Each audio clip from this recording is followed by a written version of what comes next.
Uro ngamani duagoni arambe ni mondo gerne ot be ngiyo kaka ji oleo. Yule alikuwa anataka kupigwa arambe ajengewe nyumba na angalia. No, idagi ema. Nasema wamekatalia hivi. Kare auru kansa imeli. Sasa ninatuma saratani. They all like Kenya women. Wende uchukulie mkopo kwa Kenya women. Mama nyo yudi kutoka kwa gore pinyo wada kuro kyote morena de na tonyango bisimi ok donyi. Mama alipatikana shambani akiandika sijui ni nini, nyango pia simu yake haingii. Kech ni hepo macha, ade ni win mama, ni kech ne wadagi macha. Sababu tulikataa. Emo mi wene tine ma. Ndio maana tutatumikia hii. Omiyo ini tine wasiki ma Jehova noor kuomi. To gin wasigu mabenga o. Oro en lwen makati luonge je tich Nyasaye ni mondo konyi, to en lwen ma ng'ama no. Oro momi inyalo dhi e got, buoye makar duogo gi Nyasaye tiduogi jachien. Badala urudi na Mungu narudi na shetani.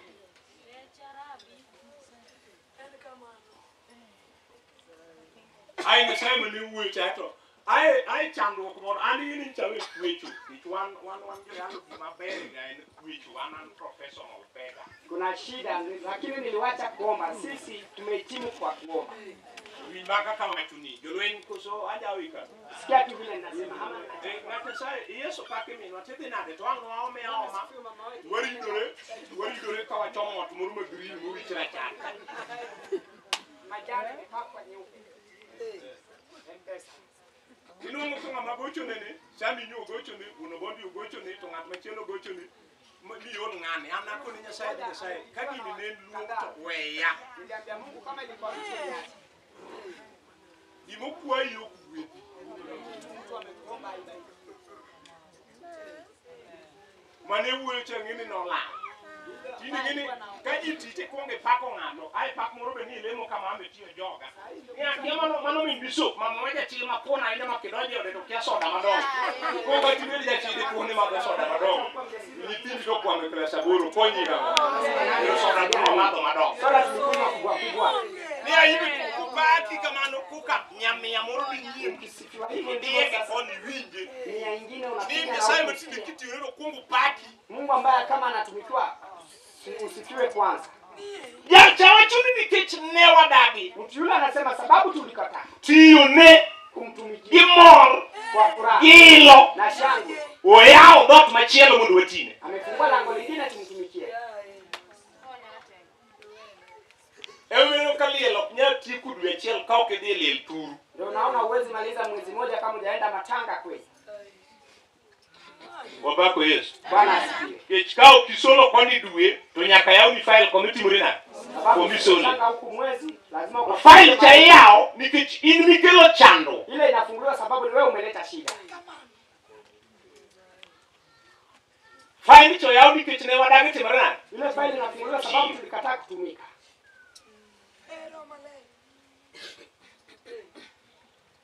Urugane tim neno, to gin neno ma polo ema nyo yao ne Kisran gi yewuti mabagni go to we wa yao. Kama ushuhuda ni ushuhuda ambaye mbingu niliwafungulia Kisana na watoto wako ambao na Ai nicho wacho jaduong. mimi nilisema mzee. Ni mane ni edo e kalwe kanisa gi Petro cha enene doka kanisa wa kitogunu podenti. Wewe yule alikuwa katika hekalo la wakina Petro bado ingali katika madhehebu. Walikiale kanisa maput kuogo kao sadaka dielo kanisa. Kama unaubiri katika kanisa la Kiwete na sana. Yao wende ni magnieri, ni wa mtuma hii. Umefunga nyimbo zako za. Mono bose choke. Kanisa kabemele motena. Ile kanisa pia ilikuwa ngumu kwa Mungu. Just imagination ngene kanisa gi Petro. Hebu kaangalia ile kanisa wakina Petro Kiwete kwa. Jomado ndo boko motemana. Na wale wanaingia pia anachukua.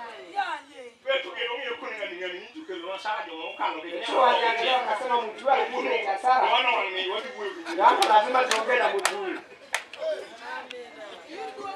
Kawuono put mawango everyone kudika to in appointment ki daktari chieng Wednesday. Leo Kiwete ambayo tuko nayo hapa lakini uko na mawasiliano na daktari siku ya Jumatano. Kuro ngeni ka daktari apo iluongo nango daktari mi check buji chelu na consultation. Ile kitu ya daktari ya kuchunguza watu. Daktari sani ka elofedi. Daktari sasa ina 2,000. Aya, bugo hospital sani pesa. Na kitabu ya hospitali ni pesa ngapi? Abu. Kitabu. Idonja nyewa ngo. Umeingia tu unanunua kitabu. Kiero kidogo dalo nyewa. Unemo kwa 7. Penda uende nayo kwenye Sani to card more mubedo introduced. Kwa ni ulu mrango. Elephant card. Ichule pesa. Inaitwa elephant card. Mia chiel. Mano ugo hospital puro kaka uno kedonjo hospital ni mia. Hospitali unanunua 100. Akoro ya one ngano erini. Wer ne wer makano lunga. Oro pudi cha ni yulu duogo okao. Wewe amerudi anachukua.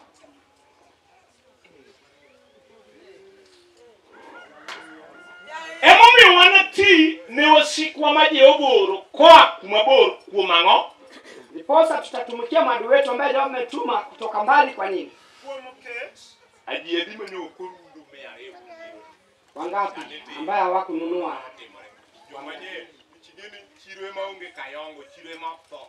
Ajiedi manyo kodhi. Soko ndio haina magugu, soko haipumi. Bidebe da honest. Achiel areo ni ngwen kabich. Awichiel abiria aburu. Goganda ni te. Muone jogi te ne timore na. Kamini mbe mama timore. Kechi nitie ni. Kama kechi nitie chabe ibuore. Umane kanisa mwa kwayo sani. En kanisa ma kecho timore na. Uma. Njaa imeshika. Nyingi Yesu baba. Mane kanisa wa. Hiyo ndio kanisa letu. Kinuane ten ngani nigi hangover ngani kicho mako ngani kicho mako ngama do konyo wadi. Mtu ako na hangover, huyo amezidiwa na njaa, huyu pia. Nani atasaidia mwingine? Ehe. Kuom rich pi. Unge gimarach ka kich. Kuna kitu kibaya kama njaa. Omako kanisa me kwayo kata bilemi. Shika kanisa ambayo unachunga ama ile una. Anawacho ni kich no mako dalawa. Mimi nakwambia njaa ilishika kwetu nyumbani. Ma en kich magenonge. Ambayo ni njaa haina tumaini. En kaje tite sayo do nyugun mo janga dige kono tinene ka kisran mubiro. Hata mtumishi baba wako akishai unamuona. Ai gindalo mo wane ndalu sim ni ngato be nyagore nya ngati sai dat ni gochona. Wakati wa siku. Dong 19 igalo fare do ngicho ole mukudi kionge sim. Mwaka wa 2000. Ne wabile. Jinja do dak ne wagochu. Mbona sikia? Keche no bine nuka jigaje weche mang'eny. Njaa inafanya watu wanasema mambo mengi. Ai kumrit pi. Na kwa kiu wa maji. Namba 3 mondo wakal kanye. Ya tatu na tupite hapo. Ai wan kiduk. Na tuko na uchi. Minyalo ron komako dala jo kanga. Ambayo unaweza pata imeshika boma ya kina mtu. Ehe.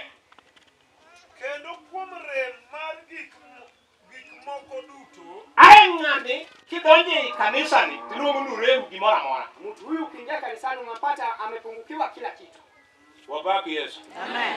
Nyanyi so nyathi moro nyoro. Nilikuwa nikienda mtoto fulani jana. Ni an chako life e par gidako kwani de par weluru dot gi par. Mimi nilianza maisha kwa jambi, tukilala kwenye jambi na tunafunga mlango. Wen kich Na ni njaa. miwanyoe. Njaa ile ya ajabu. Anyi sigi moro ni an professional jawanya. Nilikwambia mimi nimehitimu katika kuomba. Jalao ni mtu imo soka nano. Ule wa kuomba kulala huwa na salimiwa. Jawanya Na wa kudoea.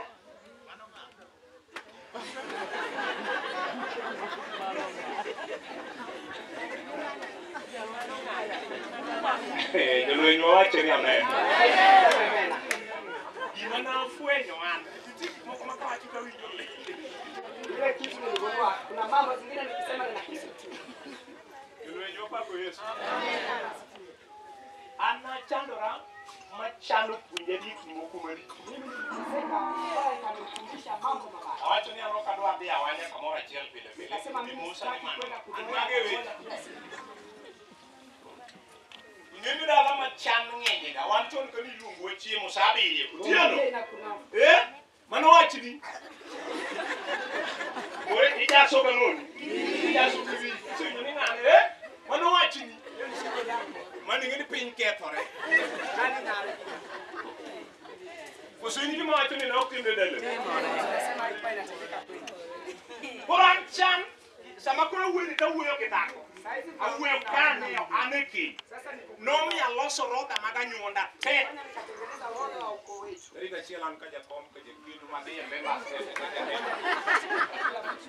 an sama biro be an garaka okabedi tingeni wana nyuola ma over 300 koro ingeni 300 chieng milor midok ka namba 300 kwa tembu chaboro kidonje koro wodi yuora tilal manade ni biro ka kichako higa karo kieni to higa moromo mano chan ingeni wuoyo gi joma oko kaliki jolwe nyeso ka ingeni okori mogo na mukoro ni mogo ywa e kora miyo minu kuona mar bandu wino wuoyo na mana mar bel ale yumo ni umie ndalo ma piny berne wan kwa chama kunu bado to kwa logi wade sungu bujie pa tukikula ugali ya mahindi tunaenda kuonyeshana kwa kiwanja tunayo kich ja keche mami ibadore kada ni jotich Nyasaye ka njate inafanya watu kaya tich Nyasaye moro limo kanisa nikech iwegi chodi okinyal dada kare mikoni jakwath miya jotich Nyasaye go dhigo huwezi sema mchungaji nipatie watumishi wa Mungu niende nao kwanza jolwe nyeso pa ija nyiso kanisa niliambia kanisa kama jaduong' wacho ni kabiro odi mali mzee alikuwa anasema nikikuja ng'amo chiemo ocham chiemo gi ng'amo chiemo ere ng'ama nigo ohala mtiola amekuliwa chakula ng'amo cham chiemo mtiola amekuliwa chakula yake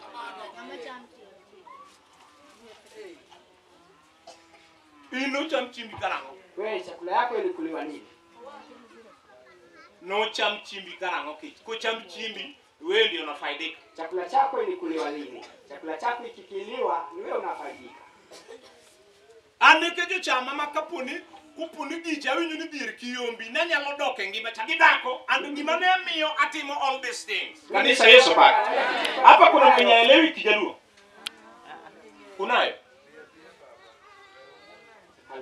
adwa na kony time na moroka gima wacho is very painful olit ka chunya serious ati maraka ni monda yude kaka dok boran e dakeyo kich kidhi od ng'ato ka in garaka to da moro iluongo ni Lois Nyokech kone kare manyu igo kinyi kona tuwalemu mane kanisa machano baga ananyisi na chako life e pari mimi gichieo onge formula ino lando ni jipek mikali mtino na pek ino nkugori and pek par onge formula mar chieo samoro winjo ka wendo biro kori dwa ni chieo kidil ke soja onge nyako wach ni ng'ato ya kuma ka den jam chawacho ni kum rich pi den kum duk ingeni pok duko chami and sani to berber waleme ndalo banyaka chokro kama yunyu ka mun complain ni na we agiola mun moko ne kwalo nyaka ina we chok Jolwe Yesu pa amen kechen duk ni bire chokro ke kwalao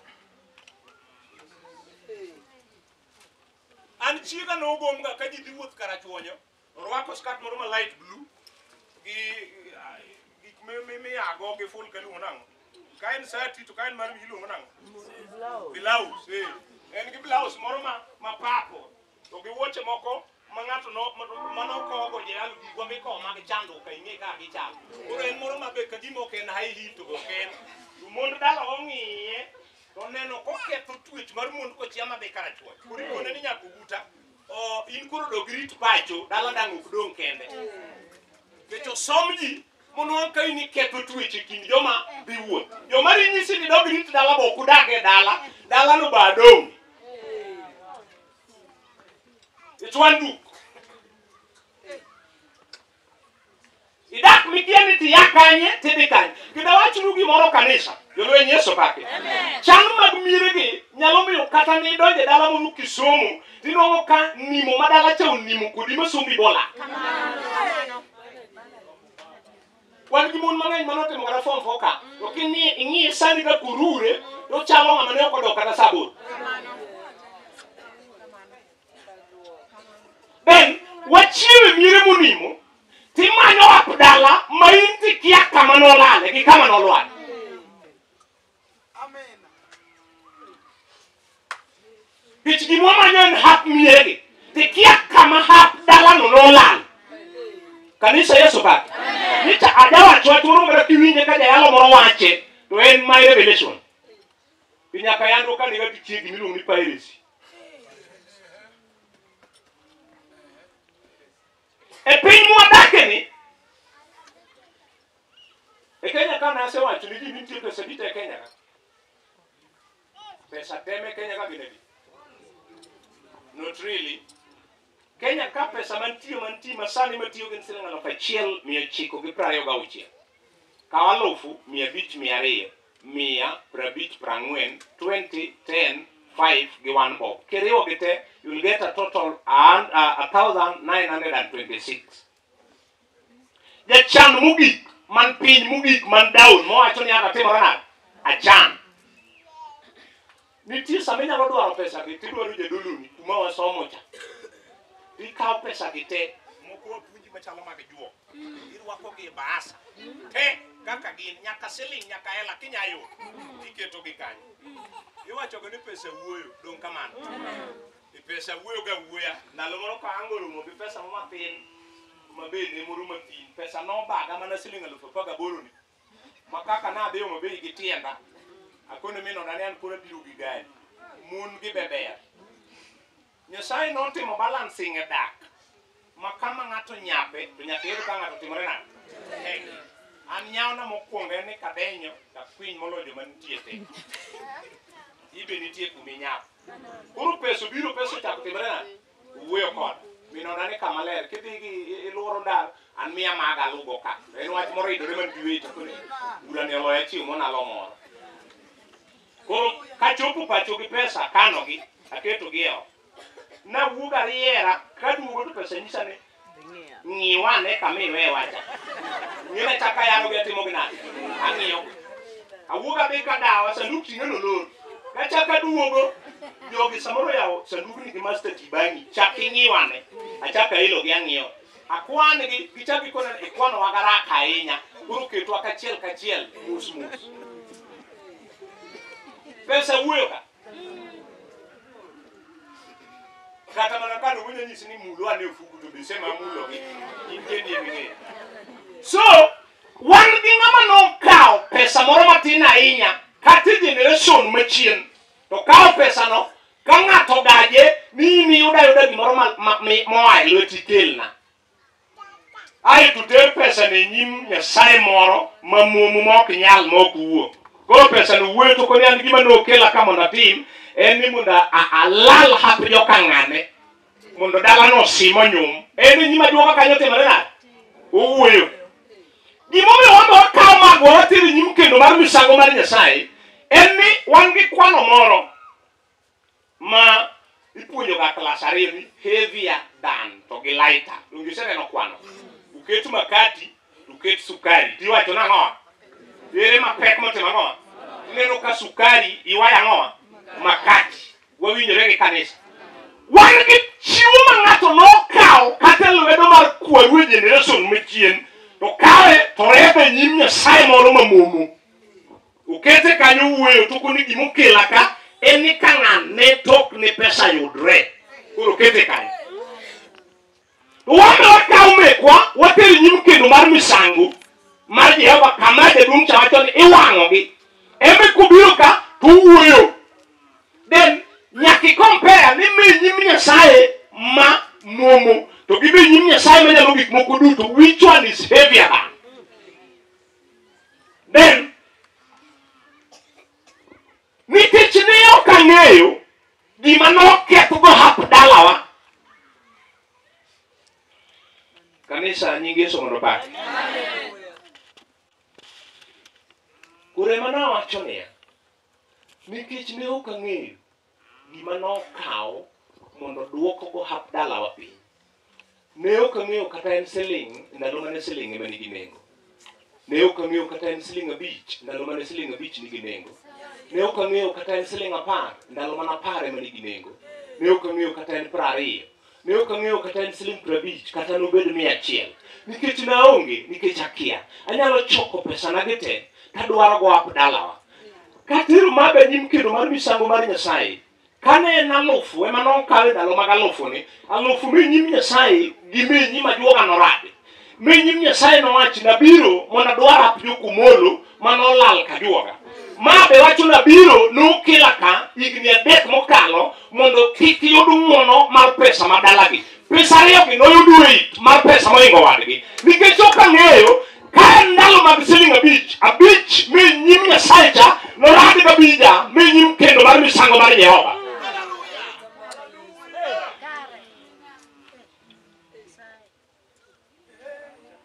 Jachan mogik nego samoro kawo siling 1,926 kuna dwaro hawi makia kuma nolal ukang'eyo nyim Nyasaye manotere kitieko gi pesa duoge pith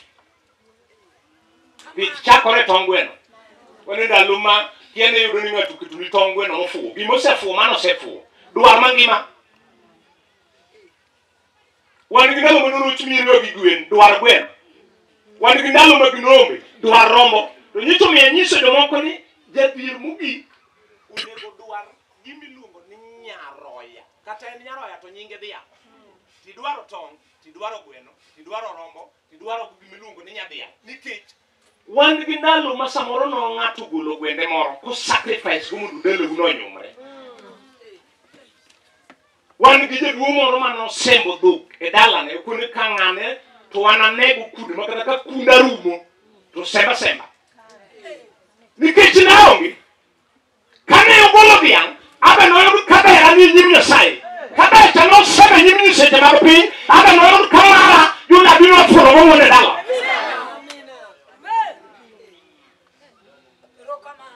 nyingi Yesu mondo pake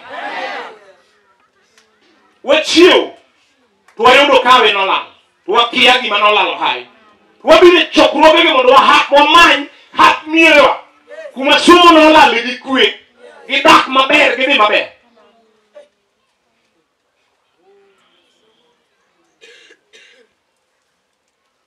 wach moro nikemo makanyo mar Jirumi 4 matindo 4 matindo 4 mar Jirumi wacho niya wasom piyo piyo watiek kama wadhiye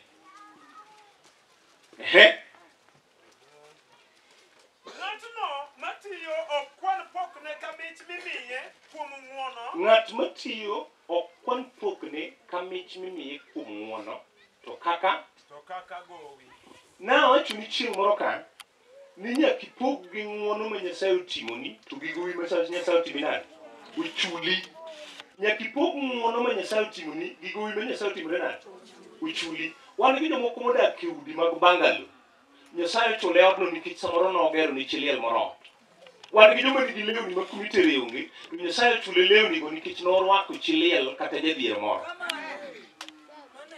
koro nyaka ipog gigeni ni to Nyasaye ochula gopa koso timna ng'uono emomiyo jalcha wacho ni ng'at matiyo ok kwan mich mimiye ka ng'uono motimne to kaka ng'o kaka gowi amen kanisa nyingi Yesu pake wan ka mondo warad kod Nyasaye mondo wabe kiny wasieme gope moko ma Nyasaye otiolowa kone kata kadako moro wuotho kore walo kone jowadwa kata katinda bet kanisa nyingi Yesu pake wacho ni Paulo wacho wach moro niya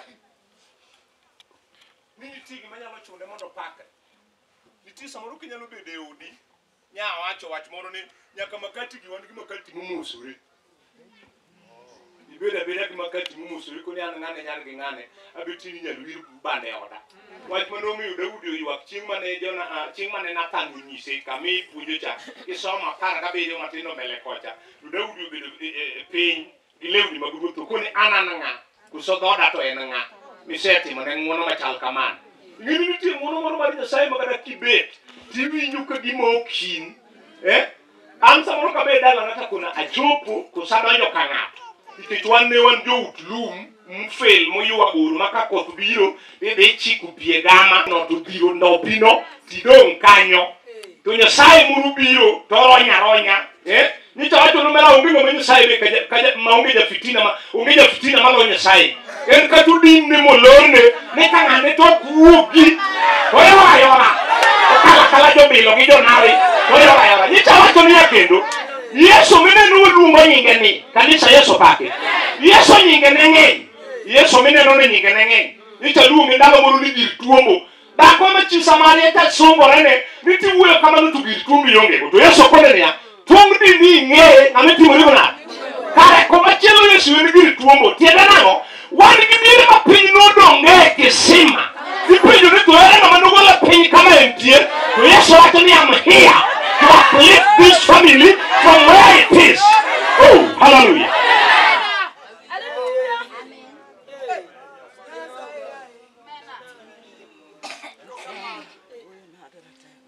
From grass to grace, from zero to hero, from nothing to something, nowhere to somewhere. Nyasaye nyalo yoro kodi mana kamine ni puonjo ni kata ne okidhi sikul tibedo kichako mana gi sikuma ming'ade tie ndara ifwenyo makusip gi Nyasaye yor tiyo. Wan gi dhako moro Nairobi ne ayudo ka bulo ga oduma e tie ndara. Kristi nyalo miyi samoro siling 5,000 mipenje ne tikwalo nyathi dhako wadwa. Kawuono dhi ne kama Nyasaye ogoye dhako no jek modhire. Nying Yesu pak. Chieng' moro kwayalo nying Yesu mineno wayalo ni to wapuonjo tiyo ni Nyasaye godhiambo e chiro moro Nairobi. To dhako moro pore wachaka ni wadwaro ng'at manyalo sacrifice gi siling 10,000. To ji neno ka gima gino nigi weight ahinya. To dhako moro pore duong' makata king'iye tineno kochal gi siling 10,000. Ing'eyo nitie ng'ama chal gi 1,000 to gi ng'ama chal gi 20. Koro dhako cha pore kabe ywak orome to king'iye to kochal kata gi 2,000. To pore. Koro jalo be roke mama to nang'o? Ni Nyasaye wuoyo koda siling na moro 10,000. Wabende platform adiera kochal gi 10,000. Ae koro kama mi ugeno warum ahinya en apar ni boonge go cash. Apar ni kanye. Niyo ewimo kono mago to bontau mano se. Lo dhako chakare Nyasaye wuoyo go. Ae ka piny ruto gochonwa. Jolweny umgi kanye to ndembe to wadonjo. Okadwa ndiku statement mang'eny diere ka kwa chopo to kone wania. En utiyo med Nairobi. Odake e Kibera. To siling 10,000 to en go to pesa manyo kanoni. Okano nikech onge gi ot dala. Emomiyo utiyo med Nairobi. Koro pesa ni to nie simu nyo dhire Mshwari. Yie nabimo na timna agole. Edung no kelno pesa michiene akaw kosawe kosatim nang'o. Nyasaye ma jachul gowi. Banda hario kapoda Nairobi. To dhako moro gochona man jamani.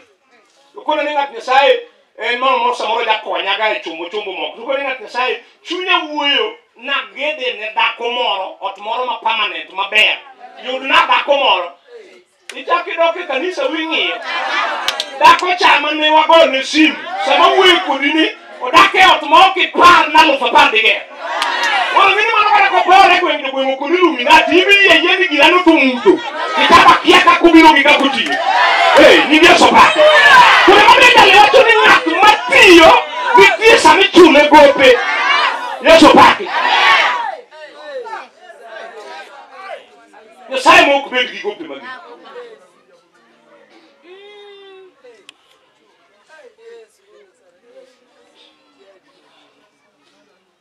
Miye mo adake gi.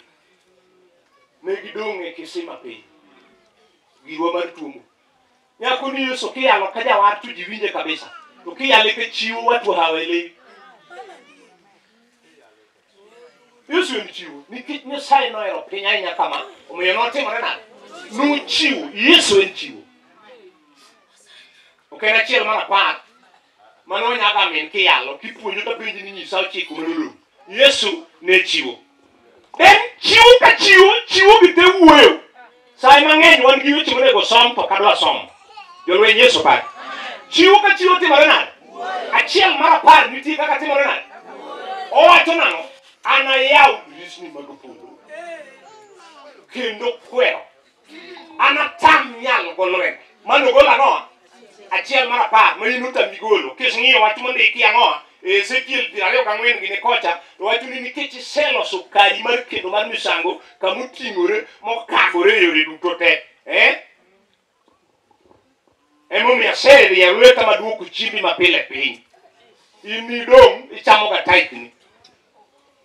Then one is sacrifice. Gimiluongo ni misango. Misango en ang'o? Misango en gimoro achiel maingo makigolo to onge gima chielo machal kode dalani. Kik iwach ni timo misango gi gari to geche odong' mbele. Tiende nang'o? Yesu ne en misango. Yesu in misango na. Nogole kang'o?